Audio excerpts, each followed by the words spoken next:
So this summer I'm prepared. Now, this is not a tennis racket. It's not that pickleball thing that all these people are playing now. It's actually a lantern fly killer. So what you do is you hit the generator here. It gives you the red light, and you go zap, and it kills them like right away. It's like the electric chair.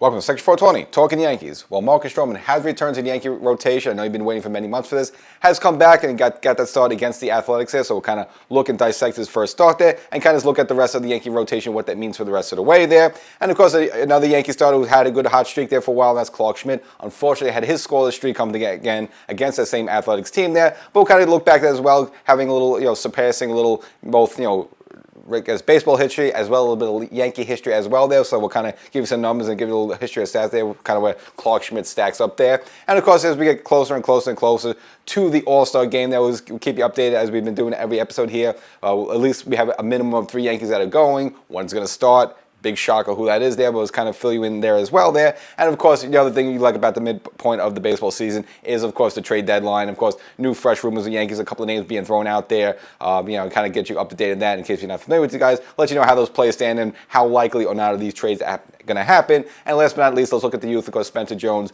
getting promoted to AAA there, kind of ripping up a AA there. So we'll give you the AA numbers. You got to explain why. Of course, it was the easy decision to move into AAA there. So Spencer Jones going to AAA, so we'll kind of give that back as well. So a lot of good stuff for this episode. Before we get started, though, make sure you subscribe to the audio podcast version of the show. So wherever you get your favorite podcast, subscribe to Section 420 Talk Yankees podcast. And if you happen to be watching right now on television or on YouTube, subscribe to the YouTube channel as well.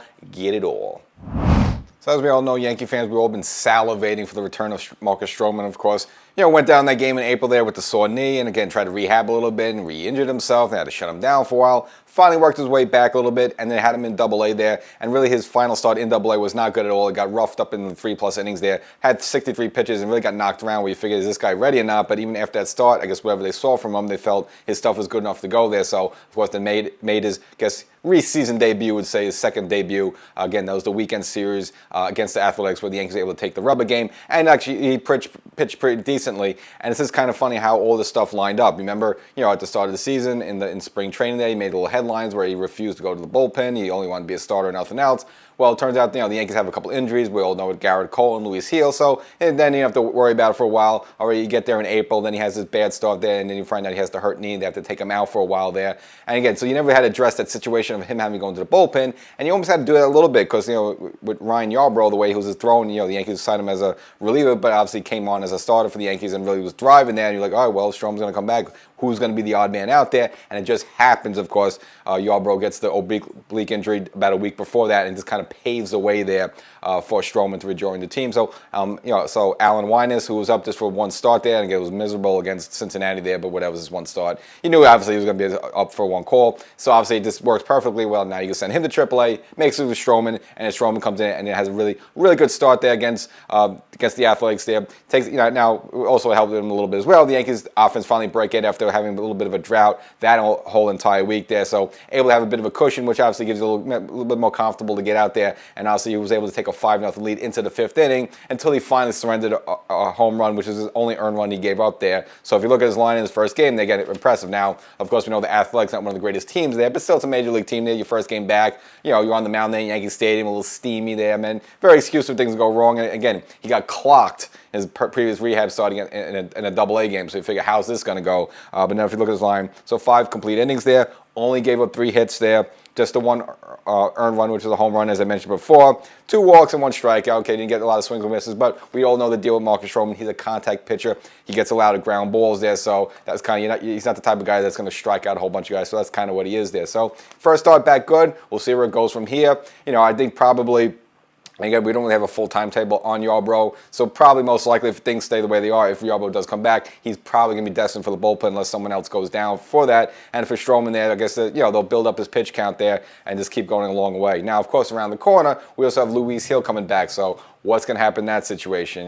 Who's going to get bounced? One of them's going to get bounced. Would it be Will Warren? Will it be Clark Schmidt? Will it be Marcus Stroman? Hard to tell. They're all throwing the ball relatively well. I mean, obviously, you probably say of the who would be the odd man out. I mean, technically, you could say maybe Stroman would be, but I just don't think they would yet because I think they still look at him as a starter. Where someone like maybe more a Will Warren or a Clark Schmidt, possibly you would maybe look at them as a middle reliever, but I don't think they would do it to either of them. So it's gonna be a little tricky what happens when they come back there. We'll see. But obviously, Luis Hale's come back to.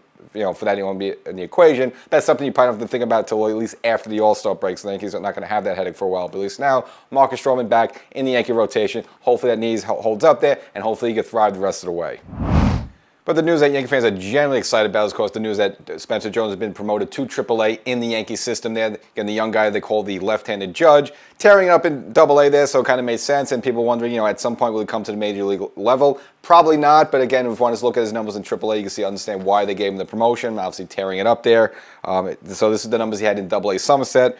274 batting average, good. Okay, that's not like tremendous, but of course, look at the power. 16 home runs, and we're not almost like the halfway point there. 32 RBIs now. Look, you have 32 RBIs, but half of those came via the home run. So I mean, you'd like to see maybe more RBIs if you had. I mean, if you had like 16 home runs, you'd like to see like triple the RBIs, but still impressive enough there. But it also, not only with the power there, with the speed, 10 stolen bases, and if you look at the OPS, .984. I mean, close to 1. I mean, it's like Judgian type numbers there, at least with the power there. So they put him up in AAA, and of course, you might have heard the story right now. First at bat, crushes a home run there. So really picking off where he left off in AA there. So we'll see how he goes there in AAA. Now, of course, I mentioned before, maybe fans may percolate with the ideas that he's ever going to make the major league club there. I mean, he's 24 years old. I mean, he's not like a 20-year-old kid yet. But again, still there, you want to put him in that situation right now. Now, going back to spring training, I mean, it seemed like the Cashman pretty much put it out there that they're not looking at him as an option on the major league level in 2025, and I think that'll be the case there. I just don't think they're going to push him in that situation. Now, you might say, a lot of people complain about Yankee farm, blue chips and stuff like that. They say something like a Dominguez, they should have brought him up sooner, and then they stunted his growth a little bit. They kept him in AAA. Now they brought him up in the major league level, and then maybe it didn't work out the way he was. Maybe you should have brought him up when he was hotter a couple years ago in the minors there. So there's always that big up and down. People always say, or for example, Clint Frazier, they didn't like the way they handle Clint Frazier, up, down, and down. And, if he's hot and, down in the minors, just bring him up and let him flourish there. So I don't know if it's a good idea for the Yankees or not, but I guess the plan is, though, and they made it kind of clear in spring training that he's not going to be an option at the major league level for 2025. And I'm all okay with that. I don't think it's someone they need. I mean, I don't even know where you're going to put the guy, but the Yankees right now have a plethora of outfielders right now. It's not like they have a need. And again, I know they've been having some doldrums with some offensive woes there, but I'm not sure just bringing a 24-year-old kid there and say, all right, kid, ignite this whole offense. Is he going to be able to do it? Is he going to put the pressure on him? And is he going to come up in and whiff of balls in the dirt there? And is that mess up with his head there? So I don't think you'll see him on the major league level here. Now, I think it's very good news he's in AAA, which means that he'll finish AAA here. And then next season, of course, we'll start the season in AAA, and then you can maybe have a conversation or a thought or an idea or a path for him to come to the major league level, though. But I just don't think you can see that right now in 2025. And look, you got Judge in the outfield. You got Bellinger out there. You got Jason Dominguez. You got Trent Grisham off the bench there. So I just don't know where exactly you're going to put this guy there. And again, it's excitable. It's the young guy. I know that there. But, I just think take the victories where you can. Okay, fine. He's on the AAA level there. He's probably not going to be an option for 2025. And even in bringing him here, I don't know if that's going to ignite the offense somehow and become this huge juggernaut there. And I think there's still a way to go for this offense. I haven't even clicked yet. I mean, Stanton hasn't been hitting yet there. Okay, Judge maybe starting to turn it on a little bit there. But you still have a lot of guys still have a lot to give there. So I think there's a lot to see from this offense, and I think it will get better as we get through the hot months of July and August, and the ball really starts flying out of the ballpark there. So, congratulations, Spencer Jones, but you're probably not looking at him an option at least till 2026. And the Yankees, guess you call the previous golden boy of the minors there, and that was Coach Jason Dominguez, who's been up here on the major league level, getting the starting job in 2025 here. I guess I would say maybe to this point of the season, maybe a little bit disappointment there. You expecting a little bit more. It hasn't really taken off. Not complete garbage and terrible, but of course you're expecting more there. But quietly, he's actually been on the rise lately with the bat. Again, not really hitting home runs and doing anything dramatic there, but hitting at a much better clip where maybe you didn't notice here. But if you want to look at this moment right now where he's hitting 249, we're like, well, 249, that's not me proud of there, but we've just looked, maybe it's a couple of weeks ago, he was like almost down like the 220s, 230s there. So quietly over the last couple of weeks has been hitting much better there. And if you want to look at his last 7 games, and now this is the last 7 games hitting 348. So that's a pretty hot bat there, 348, 7 games. And you might say, well, you just had a good week. What does that really mean? Well, let's go back to the 15 games. So the last 15 games hitting 286. Okay, 348 is more impressive than 286, but 286 hitting that over the last 2 weeks does show you, again, he's hitting at a much better clip there. Again, now the rest of his numbers along the way there,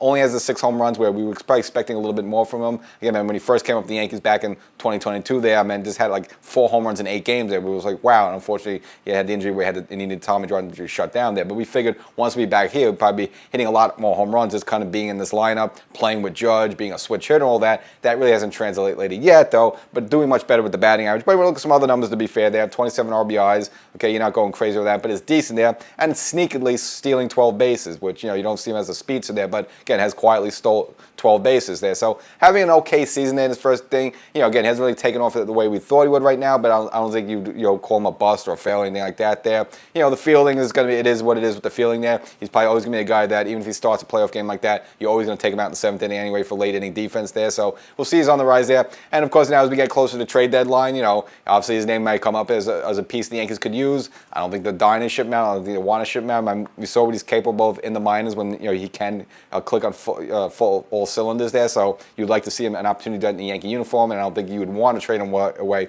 unless you're getting a real big piece back there. So we'll see what happens with him there. But again, quietly doing a little bit better in the batting average. So if he can improve on that a little bit, maybe the power will come afterwards.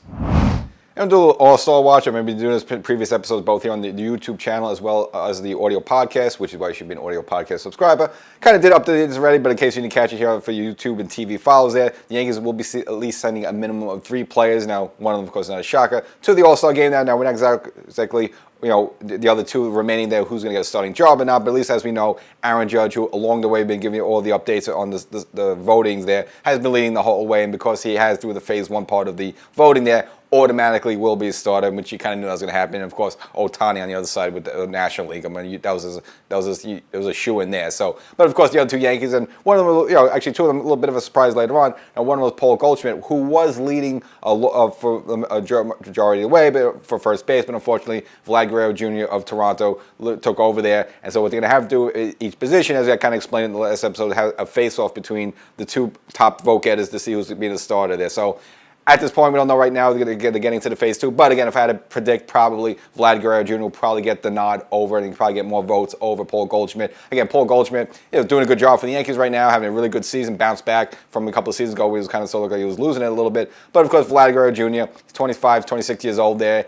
the face of Toronto, whatever that's worth there. He's more of that flashy, hot, player that's in a lot of traction here. So you're a casual fan voter across the country who maybe doesn't really know in depth about both. This is going to probably vote on names. So if I had to guess, probably Vlad Guerrero Jr. will get the start over Goldschmidt. But still, Goldschmidt, respectable what he's doing there for the Yankees. And the other one, which is a little bit surprising because Ben Rice coming on there from the playing time he got with Stanton down there, making an impact as a DH there. So him and Ryan O'Hearn of the Baltimore Orioles will have a face-off there to see who gets the starting job as a DH there. So again, potentially the Yankees could have 3 starters. I don't think it's going to happen. Maybe Rice gets a nod over O'Hearn. I mean, again, Rice the Yankee over the Baltimore Oriole there, so maybe that gets him in. Again, Rice is a cooler name than O'Hearn there. I don't know, maybe. So maybe some people casually vote him in. We don't know that, but at least the Yankees will have 3 starters, at least 3 players position players going to the game. Now, as for pitchers, that's all up in the air a little bit.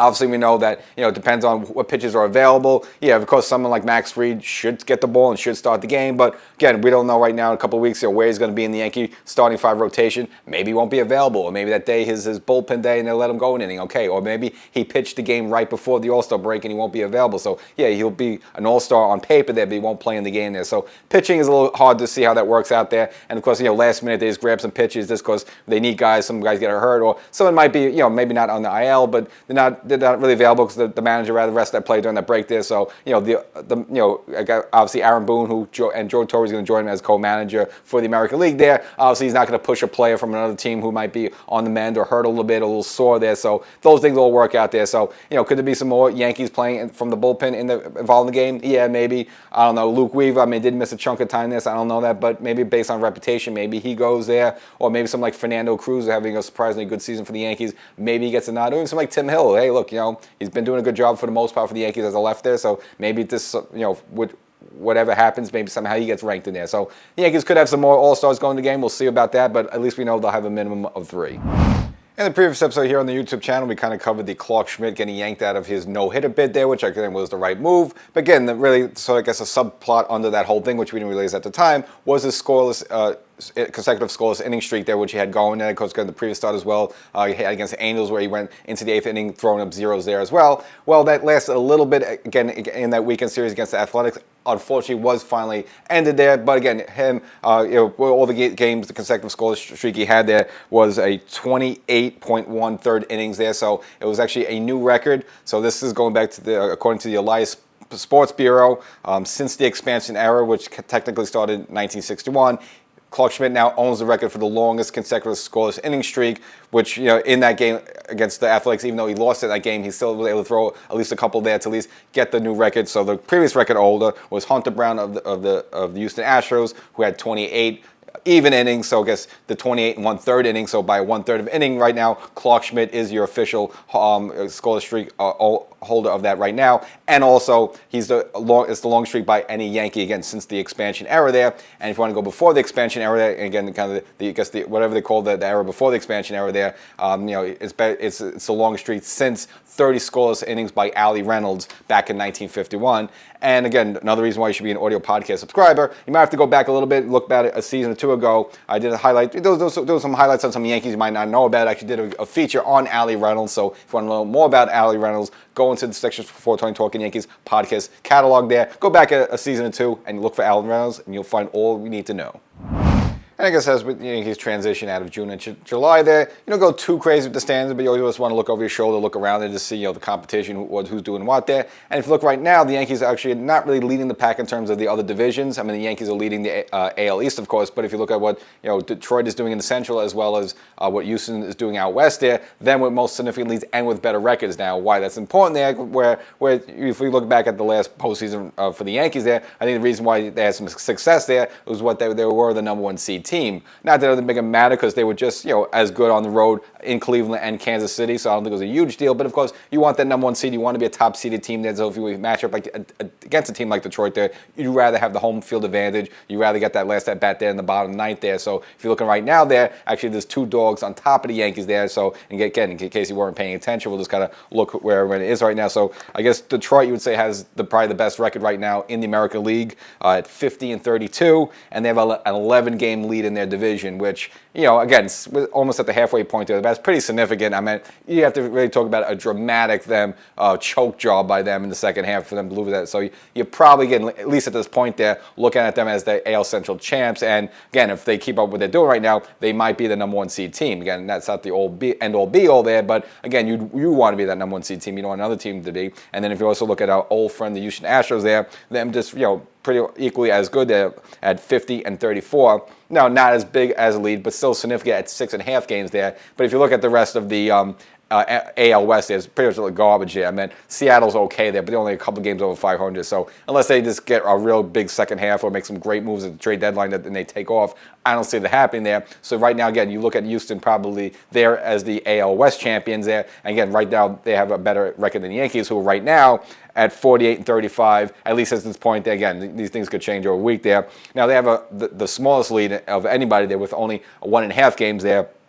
over Tampa Bay. And of course, you got to keep an eye on Toronto. They're steadily crawling up as well. They're only 3 games behind the Yankees in the AL East. That all being said, I'm going to still stick with what I said even before I started the season. I just look at the rest of the teams up and down, and even after the first couple of weeks there, still feel that the Yankees are the better team there. Now, you got to mix on a couple of things. Again, the Yankees had that 6-game losing streak, which they're not going to have many of those. And of course, a little bit of an offensive drought, a little offensive wall there. And there's a couple of weird games like that. That first game back against Baltimore, Luke Weaver came there in a tied game, in the 8th inning, then gave up a couple runs. Normally, things like that were going to happen. So the Yankees had a bit of a rough patch there in June to back that in. Again, not giving them an excuse there. Again, and Tampa maybe it's called a little hotness there. But over the long haul, I still think the Yankees will be able to fend off both Tampa and Toronto there. But again, can the Yankees get as many wins as Detroit and Houston? I don't know them. And those teams are pretty much rolling a little bit better right now. So you could see the situation as the Yankees as a number 2 or number 3 seeded team, which changes things. Again, you don't get those first round buys there, and you put yourself in a situation where a lower seed team who just gets into the playoffs isn't hot there, and you got a bunch of young guys who are playing reckless. I mean, those are the teams that always knock you out there. So Yankees got a little cautious there. They got to maybe shore up some things. And, Luis Hill coming back, is that going to change everything? No, but it makes the team a little bit better. And of course, you get the trade deadline. The Yankees are going to make some moves. We'll get it covered a little bit later in this episode there. I don't think they're going to make any big name moves to bring anyone in. Like they did last season, like someone like Jazz. I don't think they're going to do any those type of moves for this season there. Any tweaking with the bullpen will help there. And I think it'll help improve the team a little bit. But they got to be careful a little bit because they fall, again, as a number 3 seeded team there, they open themselves again, get knocked out by one of these hot wild card teams. And we've seen that in the past with the Yankees, and it could possibly happen again. And in addition to the All-Star game I mentioned before, what we like about fans, as we get to the midpoint way of the season, of course, all the dreams and aspirations we have for trade deadlines and who we're going to bring in and stuff like that. And as I mentioned before, I just don't think Yankees are going to make that big move. I don't think you're going to see a superstar type of move there. And of course, everyone's will kind of look around, where can the Yankees upgrade? Of course, the easiest choice is probably second base with DJ LeMahieu there. Again, he hasn't been terrible since he's been back, but you figure maybe you could do something better. And or maybe have a situation where you bring in a better third baseman and move Jazz back to second base where he was at the start of the season and then relegate DJ to the bench, where, again, a lot of fans are on board with that.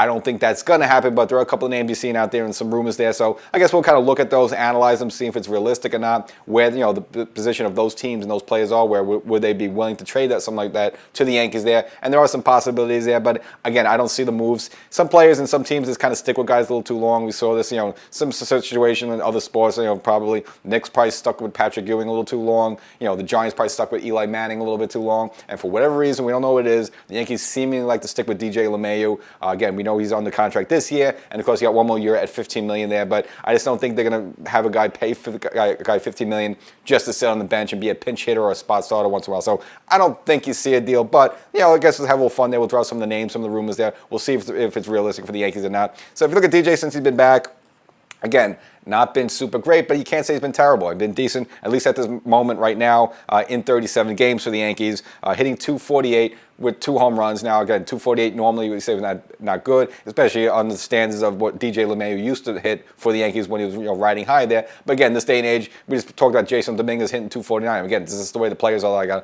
lot of these guys are hitting in the mid to low 200s. So for .248, I'm not saying you pop a champagne cork there, but again, compared to what DJ's been in the past and what other players are right now, it's not exactly grossly terrible. And you look at the 11 RBIs, whatever that's there, and 27 hits. So 27 hit in 37 games. That's not exactly terrible. Again, but hitting .240 there. So I don't think it's a situation where you have to get rid of him, you have to move him out, he's hurting the team. And you look at his play at second base, it's been pretty decent. I'm not going to say he's Gold Glove caliber there, but he hasn't been terrible. He hasn't been slow getting the balls and throwing balls in the stands there. I mean, he's been pretty competent, and once in a while makes a dazzling play where you're like, wow, I can't believe he's doing that at 36, 37, 36 years old there. But again, when I look at some of the names that are being thrown out there, now one of my red was, of course, Ozzie Albies from the Atlanta Braves, who right now, of course, the Braves right now, if you look at their situation, they're 38-45, so they're about 7 games under 500. They're in the NL East. They're right now both. They're looking at above the Phillies and the Mets. Now I know the Mets right now they're scuffling a little bit, but I don't see a situation where the Braves look like they're going to really make a bigger comeback for the season there. So they may be looking to ship some guys out. They may look to sell. So and from their standpoint, it makes sense.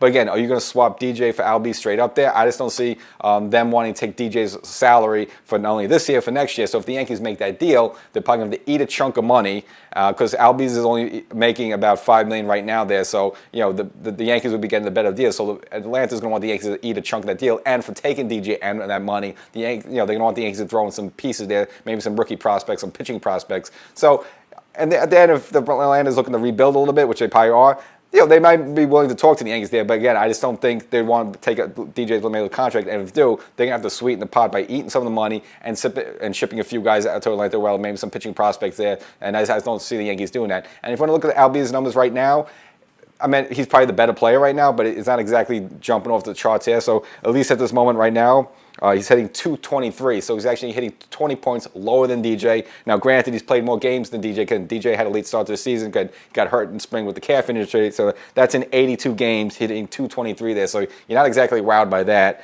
Only has the 6 home runs, which, again, he's played about twice the amount of games, and he only has 4 more home runs than DJ. You're not really happy about that. And 70 hits. But again, as mentioned before, he's had more than double the amount of games that DJ LeMahieu played. He has 2 hits there. So he's not exactly having the greatest season there. So maybe the Yankees could use that as a way to get him on a little cheap a little bit. They don't have to give as much. That's a possibility. If you're not so familiar with him, again, you want to look at his background there. He's a switch hitter, 28 years old, so at least he's in his prime, so you figure maybe he's a better player overall than DJ right now, you would say that. A 3-time All-Star and a 2-time Silver Slugger there. And, of course, a former World Series champion, was with the championship Atlanta Braves a couple of seasons ago. So, again, if you take a move like that, now he's a second baseman, so that's someone you would swap straight out there, and then they would take DJ. But I just don't think that's going to happen, because I don't think if you're Atlanta, you're a rebuilding team, are you looking to bring in a 36-year-old DJ LeMahieu, and the money's going to make the rest of the season and next season? Probably not, unless the Yankees really sweeten the pot. And I don't think the Yankees sweeten the pot enough. So I don't see that move happening. Yeah, he would be a nice addition for the Yankees, but I just don't see that as a realistic option. Again, Atlanta maybe, they're just going to ask for too much, and I don't think the Yankees want to give it up. So I don't see that happen. Now, another one which actually looks a little bit realistic is according to John Heyman of the New York Post, and this has to do with Luis Renifro from the Los Angeles Anaheim Angels of Los Angeles, California county. They always change the name like that. Now that seemed a little bit more realistic if you look on his background. Now he's not having the greatest season right now, and if you look at his numbers, not also impressive there. He's only hitting .220, and this is in 73 games. Just has the 4 home runs and 18 RBIs. So having a real down season. But the fact he's having a real down season, he's in the last year of his contract there. So after this, he's a free agent, and he's only making about a little under $6 million there. So even if the Yankees decide to maybe bring him on and move DJ to the bench, which I don't think they'll do there, it's not making a ton of money. I'm sure the Angels would rather ship him out of town there, because their season's pretty much done. I mean, it's done, and unfortunately, the manager Ron Washington having some health issues where he's pretty much done for the rest of the season there. So that team is completely lost right now. There's no reason to keep Renifro on their end there, so they might be willing to deal for the Yankees, and he's not going to command and ask too much there, because he's not having a great season. Now, the reason, at least according to John Heyman, why the Yankees would be interested in him, he's at least on a little of an upswing. So yes, even though he's hitting .220, at least look at the month of June here, it's his best month overall so far, hitting .236, and of the 4 home runs he had, 3 of them were on June, so maybe you're getting him on the upswing a little bit. So I would say that's, at least a little bit more realistic, and I don't think the Yankees have to give that much up to the Angels to get him here. So that's a little bit more of a possibility. Do I think it's going to happen? Probably not, but at least it's more realistic than Albies from the Braves there. And now you might, if you're not too familiar with Renifro, what's his numbers? Well, why is he? Why would the Yankees be interested in him? He's had some good seasons and things he's done in the past. Again, but that's in the past there. But if you want to look at some of his best highlights there, you look back in 2022 and 2023, where he hit 17 and 16 home runs respectively. Now again, that's about 3 years ago. And again, 17, 16 home runs isn't impressive there. But at least, again, he has shown some power there. And if you want to look at batting average, his best season was last season. Now it's cut a little bit short there. It was only in 78 games, hit 300. So he has the potential to be, to hit higher than .220, which we know he can, and he does have the potential to have more pop in his bat. And the whole theory is that if you put him in the Yankee lineup, it'll refresh him, he's playing meaningful games, and he'll become a better player. So is it possible? Yes, at least Renifro is more possible there, but still at the end of the day, I just don't see the Yankees make a move, and they're probably just going to stick with DJ LeMahieu, at least for this rest of the season. I guess we'll close out the episode with the sad passing of Dave Parker, known as the Cobra there. Recently, he got inducted into the Hall of Fame. That was the Veterans Committee there, but unfortunately won't be able to enjoy it in person. Again, passing away, but they will celebrate his Hall of Fame introduction coming in the summer there. And again, if you're not so familiar with the numbers, one of those players that's always on the cusp of the borderline between Hall of Fame and just a really good player. Quickly go over the numbers there. The 1978 MVP, 7-time All-Star, 3-time Silver Slugger, 3-time Gold Glove winner there, 2 batting titles, and 2 World Series, of course, with the infamous 79 Pirates there, and then 10 years later with the Oakland A's there. And if you look at his numbers, a .290 batting average, again, not 300, but still pretty good at .290 there. 339 career home runs. Okay, not the 500 home runs there, but still a lot of home runs there. And of course, number of hits there, 2,712 there. So 2,700 hits, not 3,000 hits, but again, 27 hits. So just on the cusp of those great, milestones there. So, but unfortunately, did pass away. But at least he is going to the Hall of Fame. So that's the episode. Hope you enjoyed it. Make sure you subscribe to the audio podcast version of Section 420 Talkin Yankees and here on YouTube as well. We'll catch you next time.